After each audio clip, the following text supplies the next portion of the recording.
पति के वस्त्र धोने वाली माताएं एक बार जरूर सुने, ध्यान से सुनिएगा।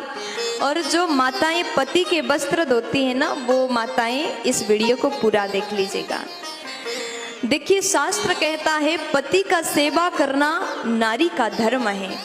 पति पत्नी का रिश्ता एक ऐसा रिश्ता होता है जहां पर एक दूसरे की हर दुख हर परेशानी समझ लिया जाता है।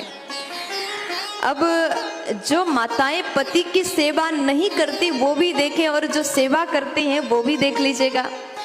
पति का सेवा करना पत्नी का धर्म है। पति जैसा कह दे वो पत्नी को कर लेना चाहिए। और पति भी ऐसा हो कि जो अपने पत्नी का सम्मान करें, पत्नी का ख्याल रखें।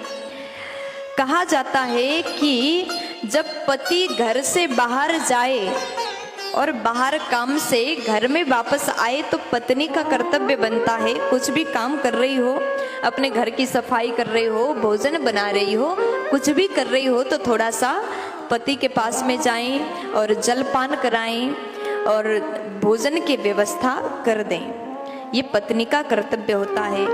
अगर पति ऑफिस जाने लगे तो पत्नी का कर्तव्य होता है कि उनके लिए सुंदर वस्त्र दें, वस्त्र धो भी सकते हैं, और पति के लिए आप सुंदर वस्त्र प्रेस करके दे दें। लेकिन याद रहें, घर की नारी जो होती है, घर की पत्नी जो होती है, वो 24 घंटे मेहनत करती हैं, काम करती हैं, अपने घर को सजाती हैं, बच्चों का ख्याल रखती है, पति का ख्याल रखती है, सास ससुर का ख्याल रखती है।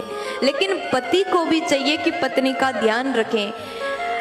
लोग क्या करते हैं, स्वयं अपना अपना काम देख लिया और खाली हैं, कुछ घर का काम नहीं करते तो मोबाइल चला करके बैठ जाते हैं। स्नान करने बाथरूम में गए, अपना कपड़ा जो होता है, स्वयं धारण किए वाला जो वस्त्र जो होता है, नहाने के बाद सब कपड़े बाथरूम में फेंक करके आ जाते हैं। ऐसे में सभी को ध्यान देना चाहिए। जितने बाबा लोग मुझे सुन रहे हैं, जितने पुरुष भाई लोग सुन रहे हैं, थोड़ा सा ध्यान दीजिए। आप, आपकी पत्नी 24 घंटे काम करती तो आप भी थोड़ा सा अपना कपड़ा धो सकते हैं।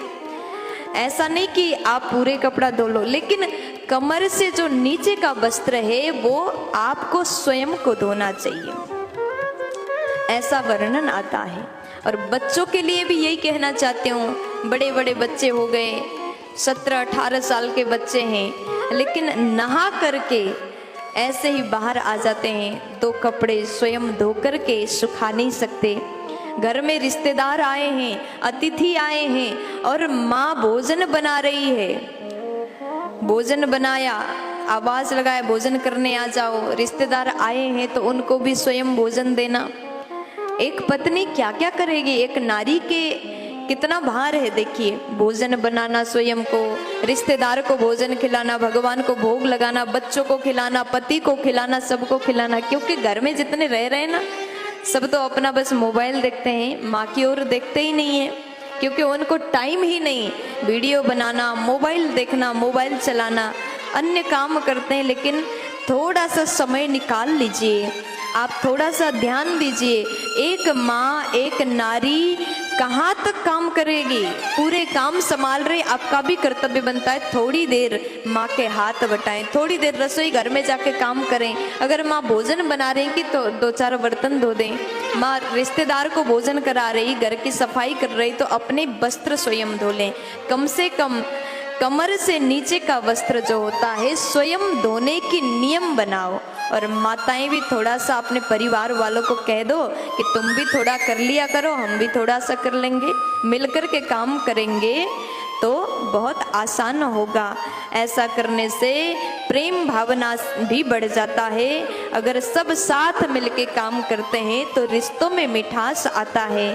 और घर में सभी से बातचीत करते समय हमेशा सम्मान से बात करें, कभी एक दूसरे को गाली ना दें। देखो, जिस दिन झगड़ा भी करोगे तो थोड़ा सा आप कह करके लड़ लिया करो। क्या होता है, जब आप कह करके लड़ाई भी करोगे तो रिश्तों की जो मिठास है ना, वो कम नहीं होता। जिस दिन तू तड़ाक हो गया ना, रिश्ता खोखला हो गया। इसलिए अगर अपने रिश्ता को सुंदर चलाना हो तो शब्दों की मर्यादा का ध्यान दें, दूसरे का अपमान करना छोड़ दें, प्रेम भाव बना रहेगा। इसी प्रकार गृहस्थ आश्रम सुंदर रूप से चलेगा। प्यार से बोल दीजिए राधे राधे।